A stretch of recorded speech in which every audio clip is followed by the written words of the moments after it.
दोस्तों, जहाँ पे चारों तरफ नेगेटिविटी नज़र आ रही है और नेगेटिव फैलाने वाले लोग ही आके इस बात का ढिंढोरा लगा रहे हैं कि कुछ पॉजिटिविटी स्प्रेड करो। बट अगर देखा जाए तो नेगेटिविटी कहाँ से स्प्रेड हुई है और कहाँ पे अभी भी स्प्रेड हो रही है, ये सबको नज़र आ रहा है। वेल, नेगेटिव चीज़ों के बारे में बात ना करते हुए अब थोड़ा सा पॉजिटिविटी पे नज़र मारेंगे, बिकॉज जितनी भी ऑडियंस है कमेंट सेक्शन में उनकी रिक्वेस्ट है कि मैं इस बात पे बात करूं और रिएक्शन वीडियो बनाऊं।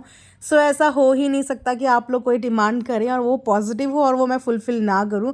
दोस्तों, जैसा कि आप सब जानते ही हैं कि अभी थोड़ी देर पहले ही कुछ देर पहले ही एक बहुत ही अच्छा पॉजिटिव अनाउंसमेंट हुआ है और वो अनाउंसमेंट खुद किया है लखन ने, और उन्होंने अपनी ऑडियंस को इस बात के बारे में बता दिया है कि उनका नेक्स्ट प्रोजेक्ट क्या है, जिस प्रोजेक्ट के बारे में वो पिछले 2-3 महीने से आप सबको एक हिंट दे रहे थे कि आप सबके लिए गुड न्यूज़ आने वाली है, गुड न्यूज़ आने वाली है। तो वो गुड न्यूज़ फाइनली आ ही गई और आप सबको पता चली गया कि अब नया ब्रांड लॉन्च होने वाला है, एक क्लोथिंग ब्रांड, जिसका बारे में आपको लखन ने पूरी इन्फॉर्मेशन अपनी इंस्टाग्राम अकाउंट में दे दी है। अब तक आप सबने डेफिनेटली देख ही ली होगी।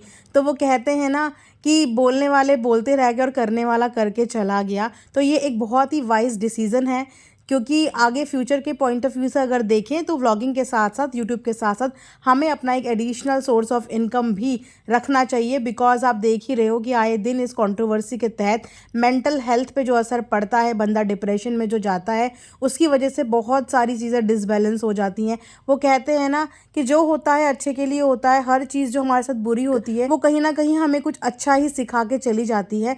लखन ने तो अपने हिसाब से एक वाइज डिसीजन ले लिया और उन्होंने इस बार ये कहते हुए मुझे बहुत प्राउड हो रहा है कि अपने बलबूते पे, पहले हम सिर्फ नीतू को ये बात बोलते थे कि उसने अपने नाम और काम से अपना नाम बनाया है, खुद की मेहनत से, बट यस, अब हम लखन के लिए भी ये बात बोल सकते हैं कि उन्होंने भी अपनी खुद की मेहनत से व्लॉगिंग के साथ साथ अपना खुद का क्लोथिंग ब्रांड भी बता दिया है और बहुत ही जल्दी आपको वो ब्रांड ऑन एयर होता हुआ नज़र आएगा, मतलब लाइव होता हुआ नज़र आएगा। इसे कहते हैं ना मौके पे चौका मारना। तो दोस्तों, आप लोग कितना खुश हैं उनके इस नए क्लोथिंग ब्रांड के लिए, कमेंट सेक्शन में ज़रूर बताना। एक साइड से सिर्फ नेगेटिविटी की बरसात हुई, दूसरे साइड से अगेन साइलेंस। ऐसा ही लास्ट टाइम भी हुआ था कि एक साइड से बरसात हुई थी और दूसरे साइड से साइलेंस, और दिस टाइम भी यही हुआ कि एक साइड से बरसात हो गई और दूसरे टाइम साइलेंस। तो बोलते हैं ना, कभी कभी साइलेंस ही सबसे बेटर आंसर होता है। और वहीं पे अगर बात करें कि अभी भी कुछ लोग जो हैं वो ये बोल रहे हैं कि अचानक से ब्रांड लॉन्च कर दिया, अचानक से ब्रांड नेम बता दिया। आप सबको याद दिला देती हूँ कि इस बारे में बहुत टाइम से बातें हो रही थी। अगर आप लोग रेगुलर व्यूअर हैं तो काफ़ी टाइम से, मतलब 1-1.5 महीने पहले से ही इस बारे में जिक्र किया जा रहा था कि आप सबके लिए एक बिग सरप्राइज़ है। कोई भी बिजनेस एकदम से लॉन्च है, एकदम से डिक्लेयर नहीं होता, उसके पीछे बैक कैमरा बहुत सारी प्रिपरेशन, प्लानिंग, सब कुछ होता है। तो वो सब प्लानिंग और प्रिपरेशन चल ही रही थी, लेकिन अनाउंसमेंट अब हो गया। और अनाउंसमेंट बहुत अच्छे टाइम पे हुआ, क्योंकि अनाउंसमेंट होना भी ज़रूरी था। सामने वाले बंदे ने मुंह में जो आया वो सब कुछ बोल दिया कि अगर अपना स्टैंड लेना था, अपने लिए बात करनी थी, तो सिर्फ अपने लिए बात करनी थी, किसी थर्ड, फोर्थ या फिफ्थ बंदे के लिए बात नहीं करनी थी। अब वो चीज़ें सब कुछ उन पर उल्टी पड़ गई, जो अगेन देख के बुरा लग रहा है। वो कहते हैं ना कि पढ़ाई लिखाई आपको समझदारी नहीं देती है। According to their in laws, she is a very literate person, she is a highly qualified, highly educated person. But again उन हाईली एजुकेटेड पर्सन ने, डीवा ने, एक मामूली सी मिस्टेक कर दी, जो अगेन उन पे भारी पड़ गई, जो नहीं बोलना चाहिए था। जब सामने वाले ने उनके बारे में कुछ भी बात नहीं की, कुछ भी जिक्र नहीं किया, तो उनकी भी यही जिम्मेदारी बननी थी कि उनको भी इस बारे में कुछ भी ना डायरेक्टली ना इनडायरेक्टली बात करनी ही नहीं थी। और वो भी तब जब ऑलरेडी उनके लिए इतनी नेगेटिविटी फैली हुई है। उन्होंने फैंस को पेड बोल दिया, वो अपने लिए फैंस के लिए बहुत ही इंसल्टिंग बात हुई। इसलिए काफ़ी ज़्यादा जो फैंस हैं, काफ़ी ज़्यादा जो फॉलोवर्स हैं, वो इस बात से बहुत ज़्यादा नाराज़ हो गए कि अगर हम किसी को प्यार करते हैं, ये हमारी फीलिंग्स है सामने वाले के लिए, तो आपने उन फीलिंग्स को 1 मिनट में पैसों में तोल दिया। आपने ऐसे कैसे पेड बोल दिया, मतलब आपके लिए हर कमेंट करने वाला बंदा बिकाऊ है। दैट मीन्स कि अगर आपके पास कोई पॉजिटिव कमेंट्स आ रहे हैं तो आपने भी क्या पैसे दे के वो पॉजिटिव कमेंट्स अपने लिए करवाए हैं? बिकॉज अकॉर्डिंग टू यू, अगर नेगेटिव चीज़ें पैसे दे के करवाई जाती हैं तो पॉजिटिव चीज़ें भी पैसे दे के करवाई जाती है ना। तो हर चीज़ को पैसों से आंकना, ये स्टेटमेंट उनका उन्हीं पे भारी पड़ गया और इस वजह से अगेन उन्हें बहुत कुछ क्रिटिसाइज़ कर रही है पब्लिक। लेकिन उसके साथ साथ खुशी इस बात की है कि इन सब नेगेटिविटी से अलग बहुत ही जल्दी वैष्णो देवी दरबार में भी जाने वाले हैं।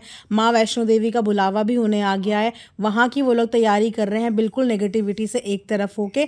साथ ही साथ अपना उन्होंने क्लोथिंग ब्रांड भी लॉन्च कर दिया है, जो अगेन अपने आप में पॉजिटिविटी है, पॉजिटिव साइन है। तो भले ही लोग कम पढ़े लिखे हों, वो कहते हैं ना कि समझदार होना ये अपने आप में एक बहुत बड़ा अचीवमेंट होता है। साइलेंस हर कोई बंदा नहीं रह सकता, बोलने के लिए ज़ुबान बहुत लोगों के पास है। आप चाहें तो इस ज़ुबान का गंदे से गंदा इस्तेमाल कर सकते हैं, लेकिन इस ज़ुबान का अच्छा इस्तेमाल कैसे करना है ये आपको सीखना लाइफ में बहुत ज़्यादा ज़रूरी होता है। बिकॉज हर जगह पे ना आप इस ज़ुबान की ही खाते हैं। आप अच्छा बोलेंगे तो सामने से आपको अच्छा ही मिलेगा, आप इस ज़ुबान से गंदा बोलेंगे तो सामने से आपको गंदा ही मिलेगा। तो सबसे पहले तो अपने वर्ड्स पे हमेशा कंट्रोल होना चाहिए, वो भी जब आप सोशल प्लेटफॉर्म पे हो तो आपको अपने वर्ड्स पे कंट्रोल करना सबसे पहले सीखना चाहिए। मतलब मैं ये बोलूँगी कि कैमरा पकड़ने से पहले ना आपको हमेशा ये सीखना चाहिए कि आपको बोलना कैसे है, आपको बात कैसे करनी है, आपको अपना मैसेज कन्वे कैसे करना है, आपको अपनी फीलिंग्स एक्सप्रेस करने कैसे करनी है। एक छोटी सी फीलिंग, सामने वाले बंदे ने एक छोटी सी फीलिंग्स अपने अंदर की सिर्फ इतनी सी बात बोली कि हो सकता है कि आने वाले टाइम पे मैं अपनी व्लॉगिंग क्विट कर दूं, कि मेरे मन के अंदर से ये इच्छा हो कि नाउ इट्स डन। इसके अलावा उन्होंने ऐसा कुछ भी नहीं बोला जिसकी वजह से यहाँ पे आके इतना बड़ा बवाल मचाना ज़रूरी था, या इतने सारे एग्जाम्पल्स देने ज़रूरी थे कि भाई की शादी का एग्जाम्पल देना, पेड वॉल्टियर्स का एग्जाम्पल देना, ब्ला ब्ला ब्ला। मतलब ये बिल्कुल बहुत ज़्यादा, क्या ही बोलूँ मैं। अब बोल दिया सो बोल दिया, बोलते ना जब तीर कमान से छूट गया तो फिर उसे वापस ले ही नहीं सकते। अब छूट गया तो छूट गया, अब क्या कर सकते हैं। लेकिन यस, इन सब चीज़ों के अलावा आप लोग लखनीत की ऑडियंस हो और he is a very positive person, they are very positive person. इतनी सारी नेगेटिविटी होने के बाद भी they are still silence and taking all the things in a positive manner, और स्टिल वो वैष्णो देवी यात्रा की तैयारी कर रहे हैं। एक बहुत अच्छी जगह जा रहे हैं, एक पॉजिटिव जगह जा रहे हैं, जिसके लिए आप सबको भी पॉजिटिव रहना बहुत ज़्यादा ज़रूरी है। तो उनकी इस जर्नी के लिए, उनके इस ट्रैवल के लिए उनको ऑल द बेस्ट बोलिए, और यही प्रार्थना कीजिए कि ये जो रायता सारा फैला हुआ है, जल्दी से जल्दी ये रायता सिमट जाए, सब कुछ अच्छा हो जाए, पहले की तरह हंसता खेलता हो जाए। सो मिलते हैं नेक्स्ट वीडियो में। जैसे ही मेरे पास कोई अपडेट आएगी मैं आपके साथ ज़रूर शेयर करूँगी। And thanks for watching earth mom Dehradun.